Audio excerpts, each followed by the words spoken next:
Sir അത്യന്തം ദൗർഭാഗ്യകരമായി പോയി ഇത്. സാർ ഇവിടെ അടിയന്തര പ്രമേയത്തിന്റെ അവതരണത്തിന് വന്നാൽ അവതരണം നിന്നോ സ്പീക്കർക്ക് ഞങ്ങൾ നോട്ടീസ് നൽകി. സാർ സ്പീക്കർ മുഖ്യമന്ത്രിയെ സംസാരിക്കാൻ മറുപടി പറയാൻ വേണ്ടി വിളിച്ചു. സാർ സ്വാഭാവികമായിട്ട് അതിന്റെ ക്രോണോളജിക്കൽ ഓർഡർ ഈ അടിയന്തര പ്രമേയത്തിന് നോട്ടീസ് തന്ന ഞങ്ങളെ സംസാരിക്കുന്നതിന് വേണ്ടി അനുവദിക്കുകയല്ലേ? അത് അനുവദിക്കുന്നതിന് പകരം ഇല്ല, ഞാൻ അങ്ങേ ചോദ്യം ചെയ്യില്ല. പക്ഷെ അത് അനുവദിക്കുന്നതിന് പകരം ഇന്നത് പറഞ്ഞേക്കാൻ സാധ്യതയുണ്ട് എന്ന് കരുതിക്കൂട്ടി എവിടെ നിന്നോ കണ്ടെത്തിയ പോലെ ഒരു മന്ത്രിയോട് വിശദീകരണം സാർ ഇവിടെ നോട്ടീസ് ഇവിടെ വായിച്ചില്ലേ?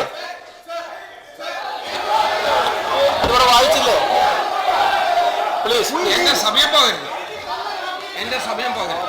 അത് കേട്ടപ്പോഴല്ലേ അദ്ദേഹം വിശദീകരണത്തിൽ ചോദിച്ചു. പ്ലീസ് അങ്ങ് പറയൂ, അങ്ങ് പറയൂ, അങ്ങ് പറയൂ, അങ്ങ് പറയൂ. അത് തന്നെയാണ് ഞാൻ പറഞ്ഞത്. എന്റെ സമയം പോകരുത്. അതാണ് അത് ഞാൻ പറഞ്ഞല്ലോ. Please sir. സാർ ഇവിടെ അദ്ദേഹം പാർലമെന്ററി വകുപ്പ് കൈകാര്യം ചെയ്യുന്ന മന്ത്രിയല്ലേ, സീനിയർ ആയിട്ടുള്ള ആളല്ലേ, അങ്ങ് ഇടയ്ക്കിടയ്ക്ക് ഉപദ്രവിക്കാതെ. അപ്പൊ ഞാനിവിടെ പറഞ്ഞു വന്നത്, ഇവിടെ രണ്ട് പ്രധാനപ്പെട്ട കാര്യങ്ങൾക്കാണ് മുഖ്യമന്ത്രി മറുപടി പറഞ്ഞത്. സാർ മുഖ്യമന്ത്രി ഒന്ന് മൂന്നാർ കയ്യേറ്റത്തെ കുറിച്ച് പറഞ്ഞു, വൻകിടക്കാരെ പിടിക്കുമെന്ന് പറഞ്ഞു. സാർ ഒരു വൻകിടക്കാരെ പിടിക്കുന്നില്ല, അത് അവിടെ നിൽക്കട്ടെ. സാർ ഇവിടെ an extent of more than 1 lakh lands illegally grabbed by KDH village in Idukki district and the respondents challenging the sovereignty of our country and the provisions of the Constitution of India. Sir ഇത് കോടതിയുടെ observation ആയിട്ട് ഇവിടെ നിൽക്കുകയാണ്. അവിടെ തൊട്ടിട്ടില്ല, അവിടെ ആരെയും തൊട്ടിട്ടില്ല. Sir കയ്യേറ്റം ഒഴിവാക്കുന്നതിന് വേണ്ടി നടത്തിക്കൊണ്ടിരിക്കുന്ന റവന്യൂ വകുപ്പ് മന്ത്രിയുടെ ഇച്ഛാശക്തിയോടുകൂടിയുള്ള നീക്കത്തെ ഞങ്ങൾ 100% പിന്തുണയ്ക്കുകയാണ്. അങ്ങെടുത്തിരിക്കുന്ന നടപടിയോട് ഞങ്ങൾ യോജിക്കുകയാണ്. സാർ അവിടെ ഈ മാതിരി കയ്യേറ്റ സാർ കോടതിയുടെ സാർ 3 കമ്മീഷൻ റിപ്പോർട്ടുണ്ട്. 3 കമ്മീഷൻ റിപ്പോർട്ട് ഞാൻ പുറകെ എടുക്കാം. സാർ രാജമധേക്കർ കമ്മിറ്റി റിപ്പോർട്ടുണ്ട്, നിവേദിത പി ഹരന്റെ റിപ്പോർട്ടുണ്ട്, PC സെൻകുമാറിന്റെ റിപ്പോർട്ടുണ്ട്. 3 റിപ്പോർട്ടും ഞാൻ പിന്നീട് പറഞ്ഞുകൊള്ളാം. സാർ ഇവിടെ തിടുക്കത്തിൽ M.M. മണി എഴുന്നേറ്റ് ഉത്തരം പറയുന്നതിന് വേണ്ടി ശ്രമിച്ചപ്പോ എന്തോ ചീഞ്ഞു നാറുന്നു എന്നൊരു തോന്നൽ സ്വാഭാവികമായിട്ടും ഇതിനകത്തുള്ള ആളുകൾക്കിടെ. സാർ ഇവിടെ ഈ കയ്യേറ്റത്തെ എതിർക്കുന്നതിന് വേണ്ടി ഗവൺമെന്റിനകത്ത് റവന്യൂ വകുപ്പ് മന്ത്രിയും അദ്ദേഹത്തോടൊപ്പം നിൽക്കുന്ന ആളുകളും ഒരുമിച്ച് വളരെ ശക്തിയോടുകൂടി ഒരു നിലപാടെടുത്തപ്പോൾ ആ കയ്യേറ്റം ഒഴിപ്പിക്കുന്നതിനെ തടയുന്നതിന് വേണ്ടിയുള്ള ഗൂഢശ്രമങ്ങൾ നടക്കുകയാണ്. ആ ഗൂഢശ്രമത്തിന്റെ ഒരു ഭാഗമാണ് ഇവിടെ M.M. മണിയുടെ ഭാഗത്തു നിന്നുണ്ടായിട്ടുള്ളത്. അദ്ദേഹം ഒരു കാര്യത്തിൽ സത്യസന്ധനാണ്. വളരെ പരസ്യമായി അദ്ദേഹം ഈ കയ്യേറ്റക്കാർക്ക് അനുകൂലമായി നിൽക്കുന്നു എന്നുള്ള കാര്യത്തിൽ 100% അദ്ദേഹം പറയാണ്. സർ ഈ M.M. മണി അദ്ദേഹം സ്ത്രീത്വത്തെ ചോദ്യം ചെയ്യുന്നതിന് കയ്യേറ്റക്കാരെ ഏൽപ്പിക്കുന്നതിന് വേണ്ടിയുള്ള നടപടി എടുക്കണമെങ്കിൽ സർവാധികാരവും നിങ്ങളുടെ കയ്യിലില്ലേ? നിങ്ങളുടെ കയ്യിൽ പോലീസുണ്ട്, നിങ്ങളുടെ കയ്യിൽ അധികാരമുണ്ട്, നിങ്ങൾക്ക് എന്ത് വേണമെങ്കിലും ചെയ്യാം. നിങ്ങൾ ചെയ്യുന്ന നടപടികളെ പ്രതിപക്ഷം ചോദ്യം ചെയ്യുന്നില്ല, സർവകക്ഷികളും അതിനെ പിന്തുണയ്ക്കുകയാണ്. സാർ എന്നിട്ടും ഇതിന്റെ പിന്നിൽ പ്രവർത്തിക്കുന്ന ചില ആളുകളെ എന്തിനാണ് M.M. മണി ഉന്നം വെച്ച് സംസാരിച്ചു കൊണ്ടിരിക്കുന്നത്? Sir സ്ത്രീത്വത്തിനെതിരായി M.M. മണി നടത്തിയിട്ടുള്ള പ്രസ്താവന ഞാൻ കേരള കൗമുദി പത്രം വായിക്കണം. സാർ മാധ്യമ പ്രവർത്തകർ സബ് കളക്ടറുടെ കൂടിയാലോചന വൈകുന്നേരം. പണ്ട് നമ്മുടെ സുരേഷ് കുമാർ ഇതുപോലെ തന്നെയായിരുന്നു പണി. കള്ളുകുടി. ശ്രീ VS ഇവിടെ ഇല്ല, എഴുന്നേറ്റ് പോയി. സർ കള്ളുകുടി ഇവിടെ കേസ് കണക്കിനായിരുന്നു ബ്രാൻഡിങ്. ഇത് നമ്മുടെ പഴയ പൂച്ച. ഗവൺമെന്റ് ഗസ്റ്റ് ഹൗസിൽ സകല പരിപാടി ഉണ്ടായിരുന്നു. പിന്നെ ഒരു പെമ്പിളൈ ഒരുമ. അന്നും വന്നു കുടിയും സകല വൃത്തികേടുകളും നടന്നിട്ടുണ്ട്. ഇപ്പൊ മനസ്സിലായില്ലേ സർ? അടുത്തുള്ള കാട്ടിലായിരുന്നു പണി. സർ എന്ത് പണിയാ? അടുത്തുള്ള കാട്ടിലായിരുന്നു പണി. അന്നൊരു ഒരു DYSPയും കൂടി ഉണ്ടായിരുന്നു. ഞങ്ങൾക്കറിയാം. ഞാനത് പറഞ്ഞു. ഇവിടെ ചില ചാനലുകാരും ഈ പണിക്ക് കൂട്ടുനിന്നിട്ടുണ്ട് എന്ന് ശ്രീ M.M. മണി പറഞ്ഞത് കേരള കൗമുദിക്കകത്ത് വന്നതാണ് ഞാൻ വായിച്ചത്. സർ ഇവിടെ ഇതിനോടൊപ്പം ശ്രീ M.M. മണി നടത്തിയിട്ടുള്ള പ്രസ്താവനകൾ ധാരാളമാണ്. സർ സ്ത്രീത്വത്തിനെതിരായിട്ട് ഏറ്റവും കൂടുതൽ അറ്റാക്കാണ് അദ്ദേഹം നടത്തിയത്. ഇപ്പോ എംപ്ലോയി വരുമ്പോ സമരം അവിടെ നടത്തുകയല്ലേ? സാർ അങ്ങയുടെ പാർട്ടിക്കാരൻ ജിഷ്ണു പ്രണയ് അങ്ങയുടെ പാർട്ടിക്കാരനാണ്. ആ കുട്ടി SFIയിലായിരുന്നോ ഞങ്ങൾക്കതിനെ കുറിച്ച് ഒരു എതിർപ്പുമില്ല. ഒരു കുട്ടിക്ക് ഏത് പാർട്ടിയിലും ചേരാം. സർ, ജിഷ്ണു പ്രണയുടെ അമ്പ മഹിജ അങ്ങയുടെ പാർട്ടി കുടുംബത്തിൽപ്പെട്ട വ്യക്തിയാണ്. ആ പാർട്ടി കുടുംബത്തിൽപ്പെട്ട മഹിജ ഇവിടെ ഒരു സമരത്തിലെത്തി. സമരത്തിന്റെ പശ്ചാത്തലത്തിലേക്ക് ഞാൻ പോകുന്നില്ല. അതിനെക്കുറിച്ച് എമ്പടി പറഞ്ഞത് സർ, എമ്പടി ഏത് പാർട്ടി കുടുംബത്തിൽപ്പെട്ട രക്തസാക്ഷിത്വം ഉൾക്കൊള്ളുന്ന ഒരു കൊച്ചുകുട്ടിയുടെ അമ്മ, ആ അമ്മയെ കുറിച്ച് എമ്പടി പറഞ്ഞത് ജിഷ്ണു പ്രണയുടെ അമ്മ മഹിജ കാണാൻ മുഖ്യമന്ത്രി തയ്യാറാവാത്തതിനെ ന്യായീകരിച്ചുകൊണ്ട് അദ്ദേഹം പരിഹസിച്ചു എന്ന് തുടങ്ങി. ചിലർ പറയുന്നത് പോലെ മഹിജിയെ ആശ്വസിപ്പിക്കാൻ മുഖ്യമന്ത്രി പോയാൽ അവർ കഥകടച്ച് കാണണ്ട എന്ന് പറയും. പിന്നെ അതിലും വലിയ പണിയാകും. അവർ മറ്റാരുടെയോ കയ്യിൽ കിടന്ന് കളിക്കുകയാണ് എന്ന് ശ്രീ എമ്പപ്പടി പറയാണ്.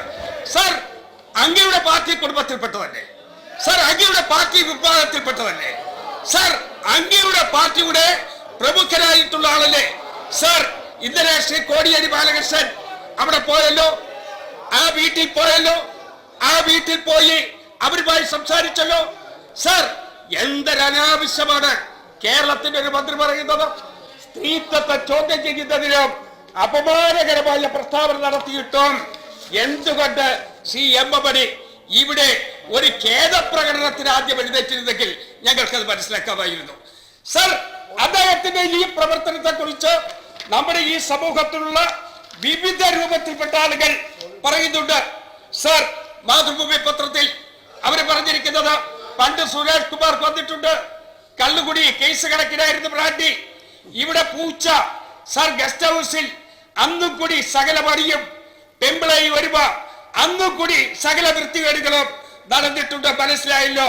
വനത്തില, അടുത്തുള്ള വനത്തില കളി നടക്കുന്നത്. ഇതാണ് എമ്പടി പറഞ്ഞിട്ടുള്ളത്. സർ, ഈ ഗവൺമെന്റിന്റെ സ്റ്റാൻഡാണോ? സർ, അങ്ങ് ഇവിടെ പറഞ്ഞല്ലോ എമ്പടിയുടെ വർത്തമാനം നാട്ടിലെ നാടൻ ശൈലിയിലാണ് എന്ന്. സർ, അങ്ങ് എന്ത് വേണമെങ്കിലും പറഞ്ഞോ, ഇടുക്കിക്കാരെ അപമാനിക്കുന്ന രൂപത്തിൽ അങ്ങ് വർത്തമാനം പറയരുത് എന്ന് ഞാൻ ഓർമ്മിപ്പിക്കുകയാണ്. സർ, ഇടുക്കിയിലുള്ള ആളുകൾ സംസ്കാര സമ്പന്നരാണ്. എത്രയോ പുതിയ വിദ്യാഭ്യാസ സ്ഥാപനങ്ങളാണ് അവിടെ ഉള്ളത്. എത്രയോ ഉന്നതമായ സ്ഥാപനങ്ങളാണ് അവിടെ പ്രവർത്തിക്കുന്നത്. അവരെല്ലാം ഈ ശൈലിയിലാണോ വർത്തമാനം പറയുന്നത്? അവരെല്ലാം അവരുടെ എല്ലാം നാടൻ ശീല് ഇതാണോ? ഈ രൂപത്തിലാണോ? ഇനി ശ്രീ എമ്പടി പണ്ട് താമസിച്ച കിടങ്ങൂരാണെങ്കിൽ എന്റെ നാടിന്റെ അടുത്ത അവിടെ ഇതുപോലൊരു വർത്തമാനമേ ഇല്ല. അതാണ് ഞങ്ങൾ കണ്ടുകൊണ്ടിരിക്കുന്നത്. സർ, ഇവിടെ നിങ്ങൾക്ക് എല്ലാവർക്കും അറിയാം, നമ്മളുടെ ബഹുമാനപ്പെട്ട ഇവിടെ കാളീശ്വരൻ രാജ് വക്കീല് അദ്ദേഹത്തിന്റെ ഒരു പ്രസ്താവന പത്രത്തിൽ വന്നിട്ട് പൊതുസമൂഹം മൊത്തത്തിൽ ഇതിനെ എതിർക്കുകയാണ്. നമ്മുടെ സുഗതകുമാരി ടീച്ചർ അവരിതിനെ എതിർത്തില്ലേ? അവർ പറഞ്ഞത് എന്താ? അന്ന് ഒരു കമ്മ്യൂണിസ്റ്റിന് എങ്ങനെ ഇങ്ങനെ സംസാരിക്കാൻ കഴിയും? അതല്ലേ സുഗതകുമാരി ടീച്ചർ ചോദിച്ചത്. സർ, നിങ്ങളോടൊപ്പം എല്ലാ കാലത്തും നടന്നിട്ടുള്ള സാറാ ജോസഫ് അവർ പറഞ്ഞു രാജിവെച്ചില്ലെങ്കിൽ എമ്പടിയെ പുറത്താക്കണം. ഇതാണ് സാറാ ജോസഫ് പറഞ്ഞിട്ടുള്ളത്. സർ, ഉദ്യോഗസ്ഥന്മാരെ പുലഭ്യ പറയുന്നത് ശരിയല്ല, അതോടൊപ്പം അശ്ലീല ഭാഷ വിനിയോഗിക്കുന്നത് ശരിയല്ല എന്ന് ശ്രീ ബാബു പോൾ നമ്മുടെ chief secretary additional chief secretary ആയിരുന്നു. അദ്ദേഹം പറഞ്ഞിരിക്കുന്നു, ഭരണഘടനാ വിദഗ്ധർ പറയുന്നു ഭരണഘടനാ ലംഘനമാണ്, സത്യപ്രതിജ്ഞ ലംഘനമാണ്, ഇവർക്കെതിരായ നടപടിയെടുക്കണം. ഇതാണ് വളരെ ശക്തിയായിട്ട് പറഞ്ഞിട്ടുള്ളത്. സർ, എമ്പടി എടുത്ത നടപടിയെ അങ്ങിവിടെ ഒന്നും പറഞ്ഞില്ല. പക്ഷേ അങ്ങയുടെ പ്രസ്താവന എന്റെ കയ്യിലുണ്ട്. എം മണിയെ തള്ളി മുഖ്യമന്ത്രി പറഞ്ഞ വാചകം ഞാനൊന്ന് വായിക്കാം.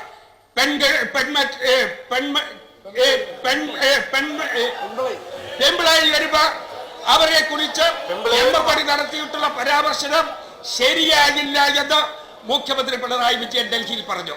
സർ, അങ്ങേക്ക് പോലും ഉൾക്കൊള്ളാൻ കഴിഞ്ഞോ?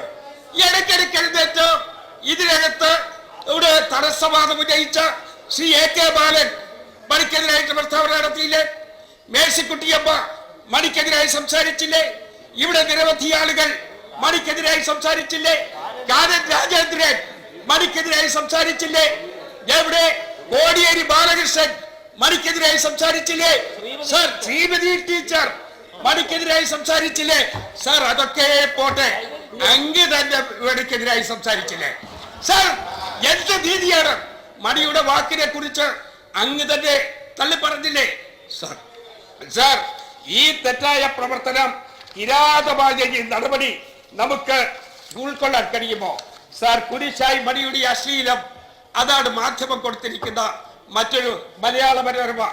ഈ രൂപത്തിൽ കേരളത്തിലെ മുഴുവൻ ആളുകളും, കേരളത്തെ സ്നേഹിക്കുന്ന മുഴുവൻ ആളുകളും, മലയാളത്തെ സ്നേഹിക്കുന്ന മുഴുവൻ ആളുകളും, ഇല്ലെങ്കിൽ നിങ്ങളെ അത് മാറ്റിക്കോ, ബാക്കിയുള്ള ആളുകളുടെ മതി സാർ.